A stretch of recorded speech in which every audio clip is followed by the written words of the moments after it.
It's critical thinkers only, a space, it's a safe space for us who like to just ask more questions. We're not, we're not, we're not satisfied with the first answer that big brother governments give us. So we like to ask a little bit more questions around here. And I like to dig a little bit deeper. Pause. But I like to dig a little bit deeper in like what are reports or stories of things that's coming out that a lot of our mainstream media would like us to focus on. I like to look a little bit past that. So now we're seeing a lot of things about like store closures. Was it Sears is closed down? Kmart's no longer here. Circus City, shoot, Best Buy's in trouble. Red Lobster's in trouble. Old Country Buffet closed down. A whole lot of different restaurants, retail establishments are closing down. People are saying like, why? Why is this? Like, why are so many of these brick and mortar stores closing down? I tend to lean to this towards a way of thinking is that some people say it's because of high crime areas. And that could be true in some senses. I look more along the lines of like where things are going and where things are heading. I don't think they really want us to be shopping at mom and pops or brick and mortar locations. I feel like they more wants us to go along the lines of getting things delivered, getting things ordered. We've seen during COVID that we had a lot of companies was doing the whole order online and then pick up later. So they was doing all of that, and that gained popularity. They was trying to get us accustomed to this. They was getting accustomed to ordering so much off of Amazon, off of DoorDash. DoorDash went up, stock went up crazy during the pandemic. Things like Lyft, Uber. We even see Lyft and Uber now. Those are about to get pushed out the way too. We're seeing self-driving cars. We're seeing Waymo. We're seeing Tesla. They're about to knock Lyft and Uber right out the box. I seen Tesla was testing out in Austin, Texas. They were testing out, giving out rides for like $4.75, $4.75 anywhere around, I believe, Austin, Texas area. They're charging $4.75 during that trial run. Now, can you imagine? Lyft would charge a person maybe like a mile or two. You get charged about $30. So you telling me you going to the airport in Austin and you're only getting charged $5? Yeah, your time, the clock's ticking. The clock's ticking on a lot of you guys. Clock's ticking Lyft, clock's ticking Uber. You know, Same thing happened to the taxi people. Once Uber came, technology, convenience is going to be the death of us. It helps us a lot. I'm not even going to sit here and lie to you. Convenience helps us a whole lot of ways, but trust and believe that technology is going to be the death of us. You see things like CRISPR technology. They're able to like manipulate genes in a way to where you could rid the body of certain illnesses or disease, which are good in a sense, but when has technology and science ever really helped out the people in a way to where diseases or illnesses was totally eradicated? I mean, we have decades of proof of like cancer still here, but they build us up into giving this sort of high esteem that we give to the scientists and the doctors and saying that they're going to figure these things out. So now we have this CRISPR technology that's been in the woodworks for at least about 10 years now. They've been talking about CRISPR, I remember hearing it. And it picked up a lot of steam around COVID. Of course, everything picked up steam around COVID. I heard that they was testing the CRISPR technology on trying to help this sickle cell patient. And of course, the sickle cell patients are typically those of Black African Americans, are typically those who suffer from this disease. But he was he said it himself, not even me. He's called himself. He said he felt like a guinea pig when doing this. And that's neither here nor there, but I understand the mentality. You're trying to get yourself healed. So you're all for trying to figure out what could possibly heal you. But in this, he's been doing this treatment for CRISPR, and they did this whole gene editing thing, and he's having tremendous results. 2 years down the road, happened about 2022, 2024, 2025. He's still doing good. He's healthy. He's playing drums now, way more high energy. So we could tell that technology has its benefits. But in that, you also have to put a pause because we don't know where this technology could actually go and actually lead. And a lot of times it could cause a lot more harm than good. We're finding a whole lot more things along the lines with COVID. I know you see this behind me. It's going down. I'm on the plantation, y'all. But I had to bring this news to y'all straight up because I feel like it's very pertinent. We need to know these things because a lot of the mainstream media is not getting you guys prepared for what's coming down the pipeline. And, I just want to talk about, how can we prepare for these things?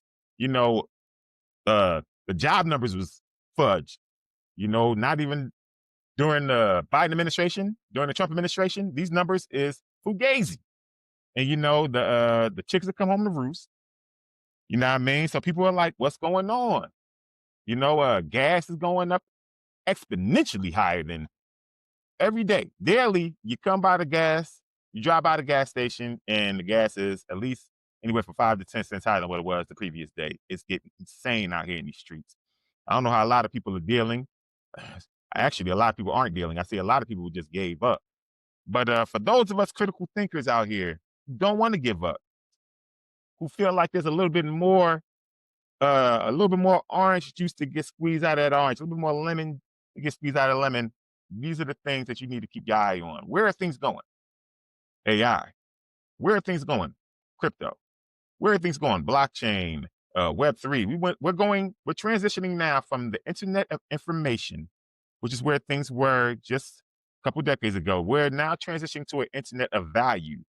We are removing the friction from payments, the middleman of Nostra Vostra accounts. We're removing that friction to where banks, governments, and companies are easily to move money, remittances. Think of Western Union. Think of how I'm sending money to my grandmother who might live in Brazil or something like that. We have to pay the fee, that Western Union fee, that little intermediate fee to have that transaction go across. That's taken away with blockchain digital technology. You're eliminating the middleman. You're eliminating the use of a middleman. You almost could eliminate the use of a bank, honestly. If we're being totally transparent. You kind of don't need banks, but the banks aren't going down without a fight. Trust me, they're going to be here. They're going to find their way into it. That's why it's great because it's still early. No matter what these economists and these forecasters try to tell you, it's still early. We're getting close. Don't get me wrong. There's a 2030 agenda. So if you're watching this and it's 2031, you're too late. What can I tell you? You're too late. If it's 2031, you're watching this, you're too late. You should have took advantage. 2018, 2017, 2020, 2022, 2023, 2024 even. Some of these assets was 300% lower than what it is now. But it's still early. In 2017 when Bitcoin was $200 and somebody was saying, oh, this is too much money. You fast forward to 2020 and it's 20 grand. You're looking at stuff like, God damn it, I should, but that's neither here nor there. You have to take advantage of the opportunity when the opportunities presents itself. And that's the problem with a lot of people. That's why I know these opportunities aren't for everybody. It's not financial advice. But these opportunities, when things change, when you have global change on a grand scale, there are people who are going to take that opportunity and then taking the opportunity, they're going to change their lives, their families' lives, and those people who are around their circumference forever. This is how big it is. I'm not joking. This is quadrillions of dollars that's going to be flooding into these markets. And you could front row the institutions. That's the crazy thing. They're not even finished putting all the regulations together. So you still have time, but it's not a lot of time. They're raising the Fed rates. That means these assets are going to go up in price, but it's still early. If you could even think of that, like think of it this way. XRP in 2024 was about 50 cents. Now it's about $3. They pushed that, they cut the rates. If these ETFs get approved, we could see XRP go to anywhere from $25 to $100. Who knows? You know what I mean? When these ETFs get approved, and plus, especially once you get utilization of these digital assets, the sky is the limit. And you don't want to be caught with your pants down, waiting until the price gets to a right price to where you think the price might be beneficial to take advantage of. Buy when you can and buy often. There's a term that goes around these crypto circles called DCA. That stands for dollar cost average. That means that every week you may get paid, you'll set aside $25 a week, $50 a week, $100 a week. $500 a week, $1,000 a week. I don't care. I'm not in your pockets. That's a personal choice. Personal finance is just that, personal. Stop comparing yourself to the next man and the next man, because I work in equipment. I'm not a Wall Street banker, you know, I'm not a doctor. So what I can afford to DCA is different than what someone else might be able to DCA in. So within that terms of thinking, we DCA, we don't trade, we don't do all the trading, we invest. We are investors here, you know. You can make money off of trading, but that's a high skill.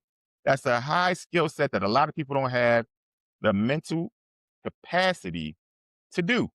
And I'm one of them. I'm not trying to look at the charts like that. I know the charts, I know resistance and support and all that. But I'm not trying to dig into the charts like that. I want to just buy, hold, find great protocols, great companies that's doing the work. And I just like to take advantage of those things and ride the wave up. You know what I mean? And when that wave rides down, because it always goes down, or it might go sideways, I'm still there because I'm a long-term investor. I'm a long-term investor, and I know in the things that I'm invested in. So some of these things, XRP, this is handling cross-border payments, providing liquidity to institutions, to governments, to anyone. Is mainly for not for retail. XRP is mainly for institutions and governments. Retail coins is more along the lines of an XLM. XDC, you're looking along the lines of trade finance. You want to go along the lines of web and tracking the data. You want to look at like things like HBAR. You want to look at IOTA for smart cities and Algorand for health. You know, things of that nature. You want to look at well, I don't know, Bitcoin. They say now is the what's they call Bitcoin now? Changed the narrative of Bitcoin. Bitcoin had an old narrative, but now the banks are involved and now they're getting this banking money. It's a whole new narrative now for Bitcoin, you know? So, yeah. So now we're dealing with that. But all of these assets, Ethereum, they all have purpose. They all have a reason. They all have utility. You have to find coins with utility. Stay away from the meme coins. Stay away from the hype coins. Not financial advice, because you'll get wrecked. Those coins are very, very volatile. The whole crypto space is volatile, but those meme coins, whole different beast. If you're not prepared to deal with that, I suggest you just sit that one out. But yeah, a lot of utility coins with partnerships. Want to look at the partnerships? Some partnerships can't be disclosed. You see a coin like XRP Ripple has 1,700 NDAs that they can't even talk about. So you just gotta read the tea leaves, because if you're looking at MSNBC or Fox Business to tell you what you need to be invested in, or to tell you what cryptocurrencies, or tell you what AI tools, or what companies is the next companies coming down the pipeline, you are going to be in a world of hurt. You are going to be in the UBI line, waiting for your UBI to deposit into your account. I know they're talking about there's not going to be any CBDCs, but trust me, with this stablecoin thing, it can still get controlled. This currency can still get programmed, and your ass, if you're not invested in the railroad tracks of the future, think of the 1800s when they found the industrial age, and they was riding around the railroad tracks. Then they got cars. There's people out here still thinking, those people who was the drivers of the horse and carriages, who was thinking like, no, these cars, they'll never take me. They'll never take my job. Well, last time you seen a motherfucking horse and buggy driving down the street besides Central Park or one of those touristy type of areas? Exactly. You have to prepare. You have to prepare with the times. And those who fail to prepare for the times typically perish. Till next time. Deuces.